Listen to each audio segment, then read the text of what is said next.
is Democratic strategist James Carville. He is a supporter of Hillary Clinton.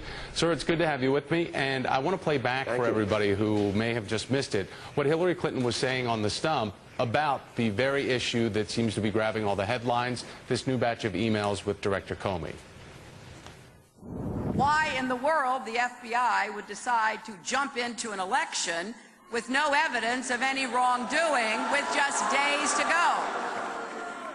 That's a good question. And first of all, for those of you who are concerned about my using personal email, I understand, and as I've said, I'm not making excuses. I've said it was a mistake and I regret it, and now they apparently want to look at emails of one of my staffers, and by all means, they should look at them. And I am sure they will reach the same conclusion they did when they looked at my emails for the last year. There is no case here. So, James, we wait for the FBI to give clearance on what Hillary Clinton is saying there, and Democrats, they've criticized Director Comey. But if he had sat on information until after this election, and there was something there was really there, wouldn't he be accused of a cover-up? Look, first of all, let's start again. He was acting in concert and coordination with the House Republicans. End of story. He gave the letter to him. They gave it to Fox News. Also, we have the extraordinary case of the KGB being involved in this race and selectively leaking things from the Clinton campaign that they hacked. So the American democracy is really under attack here. And the question is, how are we, and particularly how are Democrats going to respond to this? I mean, we have to understand this is really, really quite extraordinary.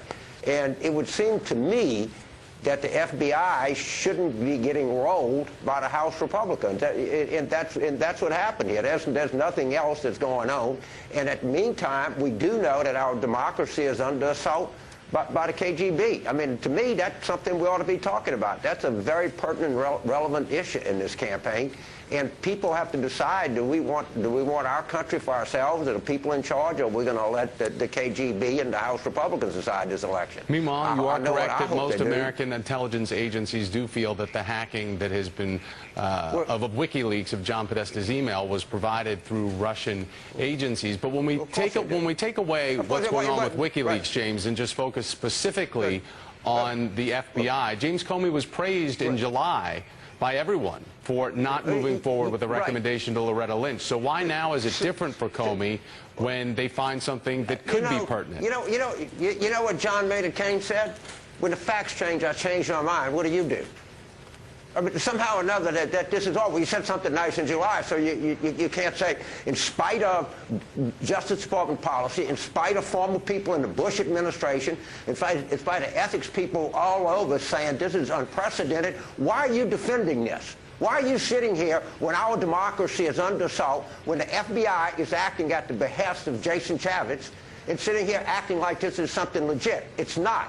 It's an effort to affect this election. So and Democrats and people across this country have to know this. So, James, in July, when Comey did the unprecedented act of holding a press conference to reveal that he wasn't going to have charges recommended to Loretta Lynch, no one then on the left was up in arms over what James Comey had just done. Isn't this a double standard? That's not correct. No, it's not a double standard at all. When the facts change, you change your mind. Right. I know that's a hard concept for people to get sometimes.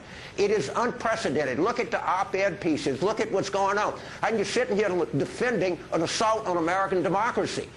I mean, just, somebody probably said nice things about anybody at a given point. This is an unprecedented event that was done at the behest of the House Republicans, that was leaked to the press by the House Republicans. And as we know, the KGB is all over this election. And this is what we're talking about. We ought to be talking about our democracy being under assault right now, and what are we going to do about it, and not what somebody said in July about James Comey. That's a distraction. That's not what's going on. How many op-ed pieces did you read today of people saying this is unprecedented, Republicans saying this is unprecedented? I mean, this is unbelievable 8 days before an election, and it's more unbelievable that people like you are defending this. Well, James, in no way am I defending it. I'm just trying to ask questions of you as a political operative. You're making excuses for Comey by bringing up something somebody said in July. No, I'm not making excuses we ought to all for be Director of Comey. the same opinion. I think Director Comey has been praised on the left and the right for being a pretty neutral guy for his career, correct? I don't know. I don't know what someone said in July. I do know it was unprecedented to hold a press conference and to talk about his opinion of what she did as opposed to just saying there's nothing in the investigation. Well, we all know what James Comey did when Alberto Gonzalez was his boss. So, James, I'm confused. Wait, hold on. Only one of us can talk at a time. Hold on. Only one of us can talk at a time or no one listens. But when under Alberto Gonzalez, he did not take his orders under the Bush administration, kind of went rogue then. So he's been praised on both sides for a long time about trying to impart a neutrality that is away from politics. Would you disagree with that? Yeah, completely. You're talking about Alberto Gonzalez, and we're talking about the FBI against Justice Department policy, against everything that we all know, getting involved in a presidential election. If you want to defend that, you defend it, but I'm not. I think this is an outrage, and I think the fact that the KGB is involved in this election is an outrage, and I think the American people ought to take their democracy back regardless of what the press wants to do and excuses they want to make for Comey. What's the best thing that Hillary Clinton can do other than ask for the FBI to make all of this public so that everybody can judge for themselves?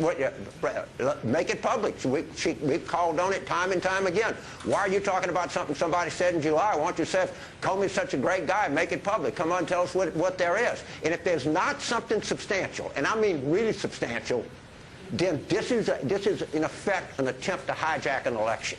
And it's got to be called for what it is. Do you feel, because of the fact that this is so unprecedented, that it really does cause a ripple that could cost Hillary Clinton this election? You know, I can't think about the election right now. What I can think about and what I can talk about is how unprecedented this is and how the House Republicans and the KGB are trying to affect our democracy. And I think that's a very important issue. I think it's probably the most important issue that anybody's faced in a presidential campaign in a long, long time. James and we got a ways to go. James, we do. 8 days to go and much more after that as we try to move forward and come together as a country beyond this election. And there's a lot of work to do. James, great to see you. We're not going to come together with the KGB and the House Republicans working together, I can tell you that.